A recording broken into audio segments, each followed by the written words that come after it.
At syempre nga po, dahil nga po ngayon ay first day of school, ay di kasama alis sa aking content ang paghahatid sa aking dalaga. Bilang nanay, nakakatuwang pagmasdan na kapag ang iyong anak ay ganito ng dalaga at may porsigido sa pag-aaral. Shoutout nga po pala sa aking kapatid na si Digna. Dahil nga po pinasabay niya ang aking anak ngayon papunta sa school, so libre na ang kanyang pamasahe. Nakatipid ako ng 20. At habang nasakay nga po siya, bilin ko ay huwag kang iiyak sa school. Anlay, kagalit sa akin. Kaya na nga lang ho pala aking pinag-aaral dahil graduate na nga ang aking panganay. Ito siya ng guro ngayon. Sabi nga ho ng iba, alay sana all. At pagkarating ko nga ho sa amin, pakinig ko yung mayroong nagtataho doon sa labas. So, inilabas ko ang aking basin. Pero nasa loob naman po niyan ang basong lalagyan. Ipaprank ko lang ng kaunti. Yan naman ho ay bago at may plastic pa, may tape pa nga.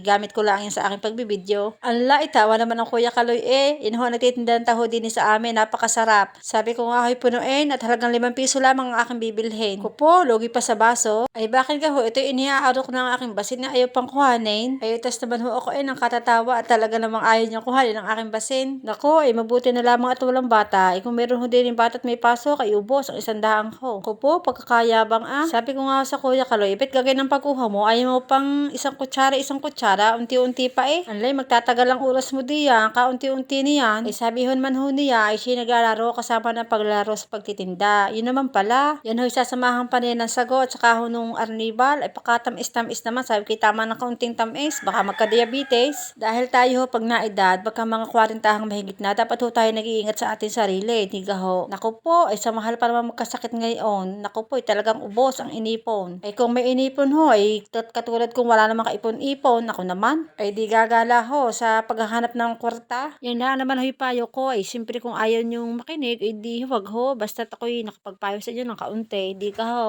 At ari nga ho, ako'y kakain na ng taho. Ari ho, sama-sama tayo mga talaga napakasarap ng tahong ari. Sa ganda ho ng lagayan, ay tenyot pulang-pula, pati sombrero pala nung magtataho ay pula. Ala, ay bago nga ho ako kumain ng taho, ay gusto kong i-flex sa inyo ang kanyang hanap buhay. Sabi ko nga ho'y babae muna ang damit at baka sumakit ang tiyan, ba't ga nakataas ang iyong damit? Naitanong ko nga rin ho sa kanya at napakaganda ng kanyang bagong lagayan. Aba, ay 3.8 ho pala iyon. Ala, ay pag kayo ho ay sumilip, ay talagang kitang-kita ang inyong mukha pagkakinang at pagkakintab. Yan ho ang trabaho ng Kuya Kaloy, pero hindi ho dapat lang laangin ang pagtataho. Kahit ho mahirap, ay talagang nakita at diyan siya nakuha ng kanyang ikinabubuhay, pag-aaral sa kanyang mga anak. Bukod ho sa puhunan pira, ay di siyempre ang kanyang puhunan dili ang kanyang kasipagan. Ako ho'y saludo sa lahat ng magtataho, kaya mabuhay po lahat ng magtataho. Shout out sa inyo lahat. Sa punto nga hong iyan, ako hinapatingin sa aming bubungan. Aba, ay ano ga ang aking nakitang iyon? Aba, ay ang akin ho palang saging, ay hinog na. O kitang-kita ganin nyo sa bubong. Ay para humikain na ng ibon, kaya sabi ko sa aking asawa, ay kuha ang lilik at ating kukuhanin na. Hanapin mo ang hagdan at talagang akitin mo iyon. Ay talagang,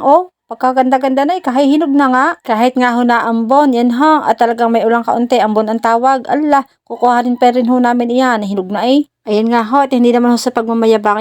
Ako ho ang nagtatanim, siya naman ang tagakuha lagi. Allah, ay magalit ka na, siya naman totoo. Pero sa pagkuha naman ho at pagtiba ay napakasipag. Tingnan ninyo. Ako lang ho, inaisigaw, sabi ko, aba, kapit at baka ikay mahulog naman diyan. Pero mababa lang naman ho ang aming bubong, parang isang lampas tao lamang. Kaya kung mahulog man ay di, kakaunti ang bali. Nakaw, ay joke lang ho yun, ay di bali din, kawaawa din naman. At yan lang ho, inalasan muna yun ng dahon para daw madaling maalis niya. Ay mapakahangin ho bakit ga parang may bagyo pa din Tuwan-tuwa ho ang aking asawa sa pagkuha tingnan hindi makaintindihan. Yan, makikita na. May babagsak na din ng isang piling na saging. Ala, isang buwig ho pala ang tawag. Isang buwig na saging na malalaki.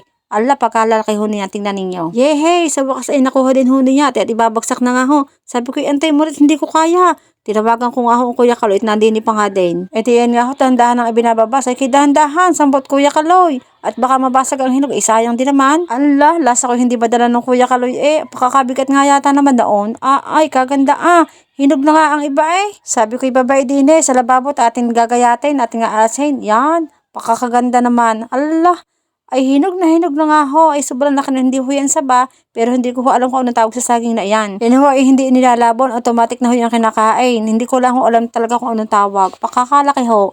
Ang isa ay hindi nyo mauubos Basta ang tawag ko ho diyan ay saging na malalaki at walang katulad. Yun lamang ho. At dahil nga ho hinog na ang iba. Ay tinyo at ang iba ay may kain na ng ibon Siyempre nakatulong pa ko sa ibon. Yan nga ho kitang-kita nyo at guang na. Talagang sila ipandali diyan ng kain Di siyempre ho pagkatapos ng ibon ay di ang Kuya Kaloy naman. Alangan hindi ho tikpan ng Kuya Kaloy Lasa ko naman mamaya ikaw ay busog na diyan, hindi ka na makakapagtanghalian. Sige, balatan mo't libre pa, yan imura na sa dos. Aba, ikukuhanin daw niyan lahat kung tusla ang isa. Tawa ang Kuya Kaloy, talagang napakalaki nga daw ng saging na are. Ay tingnan naman ninyo. Yan nga hong saging na yan ay napakadami kaya hindi naman ho namin mauubos. Kaya ipamimigay ko din naman yan sa aking mga kaibigan, kapitbahay. Aba, palakpakan naman ho ng isa diyan. At nga ho, bukod ho sa kain, ibinigyan ko pa siya ng 3. Ay di I love you. Katuwa naman ho ng Kuya Kaloy. At yan nga ho, nagtatapos ng aking mini vlog sa araw na ito. Maraming salamat po muli. Lagi ko nga pong sabi sa inyo, sa aking mga kapwa content creator, magtiwala lang tayo sa ating sarili, mag-upload ng mga original video,